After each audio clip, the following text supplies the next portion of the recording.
महाराज जी, एक साधक हैं, वो किसी परिस्थितिवश यहाँ उपस्थित नहीं हो पाए हैं और उन्होंने विनम्र प्रार्थना की है कि अगर आप कृपा करके उनके इस प्रश्न का समाधान करेंगे तो उनको भजन में सहयोग मिलेगा जी। महाराज जी, इस अधम का प्रश्न ये है कि यदि पत्नी पति वंचक हो जावे पर पुरुष से रति करे तो क्या पति का क्या कर्तव्य है, क्या उसे साथ रखना चाहिए? पहला प्रश्न। आप पहले ही प्रश्न एक एक का, जैसे अपने को पता चल जाए कि अपनी जो पत्नी है वो धर्म विरुद्ध आचरण करके पर पुरुष से रति करती है, तो हमें चाहिए उसे प्यार पहले दे करके संभालना चाहिए। क्योंकि आजकल ये गलतियां साधारण स्वरूप धारण कर रही हैं। नए नए बच्चों को ना तो हम ब्रह्मचर्य के बारे में शिक्षा दे पा रहे हैं, ना हम उनको इस धर्म के बारे में शिक्षा दे पा रहे हैं। आज की जो नई पीढ़ी है, तो जैसे आज हमारा मन आया तो इस दुकान की वस्तु पाई, कल उस होटल की पाई, परसों उस होटल की पाई, ऐसे वो इन क्रियाओं को एक मनोरंजन समझने लगे हैं। कोई धर्मशास्त्र है वो ऐसा निषेध करता है, ये बात आज तक बच्चों तक पहुंच ही नहीं रही है। कितने ऐसे बच्चे हैं जो कहते हैं मुझे ये बात पता ही नहीं थी, और उनसे गलतियां, और कुछ ऐसे हैं कि प्रमादवश इन बातों को सुनते भी नहीं, मानते भी नहीं। अब क्या हुआ, जब उन बच्चों का ब्याह होगा तो उनका अभ्यास है। जैसे कोई एक बच्चा जब उससे परिचय प्राप्त हुआ तो उसने बताया हमारे 9 गर्ल फ्रेंड हैं। अब अपने लोगों के तो समय में मतलब ये तो अभी यही सुनने को मिलता है। ऐसा तो देहात में विशेष पवित्रता का ये भाव रहता है, ये कभी तो हुआ ही नहीं, ऐसा था ही नहीं। 30-40 वर्ष पहले ये सब बातें कभी सुनने को नहीं मिली। अच्छा, अब जब 9 हैं तो अब उनके भी कई होंगे बॉयफ्रेंड।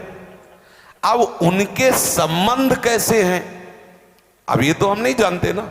मित्र बनाना कोई दोष नहीं है, लेकिन मित्र बन के अपनी सीमा में पवित्र रहना ये बड़ी मुश्किल बात है।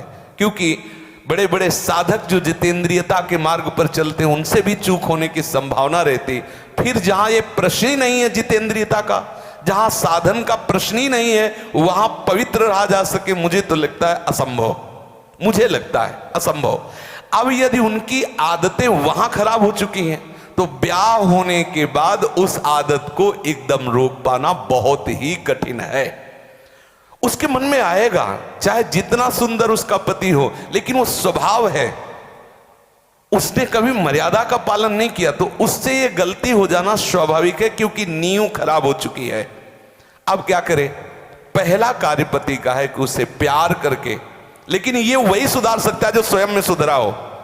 पहले पति को देखना चाहिए कि मैं एक पत्नी व्रत हूं, क्या मैंने कभी भ्रष्ट आचरण नहीं किए, क्या मैं अभी भ्रष्ट आचरण नहीं कर रहा। यदि नहीं तो फिर उसके लिए उत्तर है वो एक बार पत्नी को प्यार से दुलार से संभालने की चेष्टा करे, उसको समझाए कि उसका वो कार्य बहुत बुरा है। पति वंचक पर पति रति करई, रो रो नरक कल्प शत परई। न जाने कितनी ताड़ना उसको भगवत विधान से मिलती है।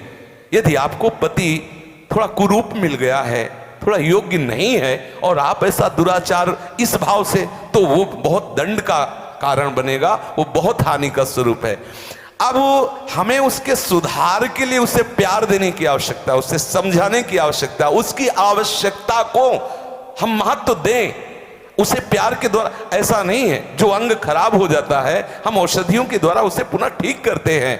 जब ऐसी स्थिति हो जाए कि पूरे शरीर में सड़न हो तो फिर कटवा देते हैं। जब ऐसी स्थिति हो जाए कि बहुत बार समझाने पर भी धर्म विरुद्ध आचरण, तो फिर अपने भारतीय संविधान में तलाक की व्यवस्था है, फिर वो विधान कर ले। मारने पीटने की जरूरत नहीं है, उसको साबित करके कि आपको बहुत बार समझाया लेकिन आप धर्म विरुद्ध आचरण करते हैं और मैं धर्म के मार्ग में चलना चाहता हूं, इसलिए हम आपको प्रणाम करते हैं, नमस्कार करते हैं, आप अपना मार्ग चयन कर लीजिए। दंड देने का विधान सरकार को है, स्वयं को नहीं। पहले प्यार के द्वारा समझाए, ना समझ में आए तो संबंध खत्म कर दे, लेकिन उसे किसी भी तरह से ऐसे प्रताड़ित ना करे जो हमारे राज्य विधान के विपरीत पड़े, जो हमारे राज्य संविधान के विपरीत पड़े। पहले प्रश्न का उत्तर। महाराज जी, पत्नी के लिए प्रायश्चित क्या है? क्या भजन से उस स्त्री का कल्याण हो सकता है? भजन से किसी का भी कल्याण किया जा सकता है। अगर वो व्यभिचारिणी पत्नी है और हमारे प्यार से वो सुधरना चाहती है तो भगवान नाम का आश्रय लेकर के उससे मार्ग में बढ़ाना चाहिए। वो निश्चित भगवत प्राप्त हो जाएगी, उसका निश्चित सुधार हो जाएगा। जब वैश्याएं भगवत प्राप्त हो गई तो वो क्यों नहीं हो सकती? गलती किसी से भी हो सकती, पहले गलती देखने वाले को देखना चाहिए कि मेरे अंदर गलती है कि नहीं। यदि नहीं है तब ये प्रश्न आता है संभालने का, यदि है तो पहले आप अपने में ब्रेक लगाइए। आप चलो भ्रष्ट आचरण से और उसको बनाना चाहो पतिव्रता तो असंभव। यदि आप सत्य मार्ग से चलोगे तो आप में वो दम है, वो प्यार है, उसे समझाया जा सकता है। कितने ऐसे सद्भावना वाले हुए हैं कि संस्कारवश वैश्यालय में फंसी हुई लड़कियों को उन्होंने पत्नी स्वीकार किया और एक सदगृहस्थी की तरह जीवन उनको यापन करने का अवसर दिया। फिर वो तो पत्नी है, यदि वो स्वभावश गलती कर जाती है तो ऐसा नहीं कि आप उसको दंड दें। प्यार के द्वारा आदत है बिगड़ गई, उसे संभाला जा सकता है, आदत से सुधार किया जा सकता है। यदि नहीं सुधरती तब त्याग का प्रश्न उठता है, फिर उसे त्याग दे देना चाहिए। दंड देने का अधिकार नहीं। कोई है कि किसी तरह भी ऐसी पत्नी को मार देना चाहिए, नहीं, ऐसा अधिकार नहीं। भारतीय संविधान में और भागवतिक संविधान में, दोनों में नहीं। त्याग कर दो।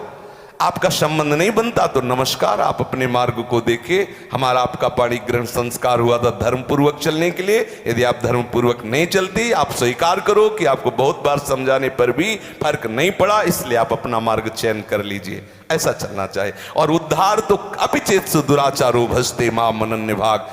जिसने ये निश्चय कर लिया अब लो निशानी अपना, आज से ही वो परम पवित्र है। आज से अभी साधुर्य समंतव्या सम्यक व्यवसिता। ऐसा गलती होती रही, स्वभावश गलती, आज से अब नहीं करूं। उसी समय से वो महात्मा है, वो पवित्र है, भगवत शरणागत है, इसलिए उसको आदर देना चाहिए।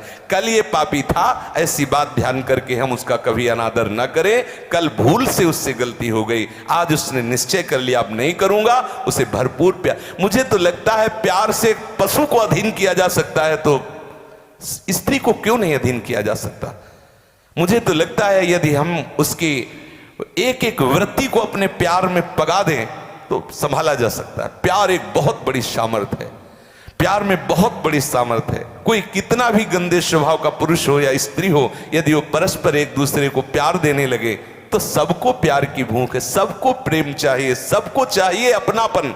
हो सकता है आपके द्वारा वो अपनापन उसे ना मिलता हो जो उसे चाहिए, अगर वो पूर्ण होने लगे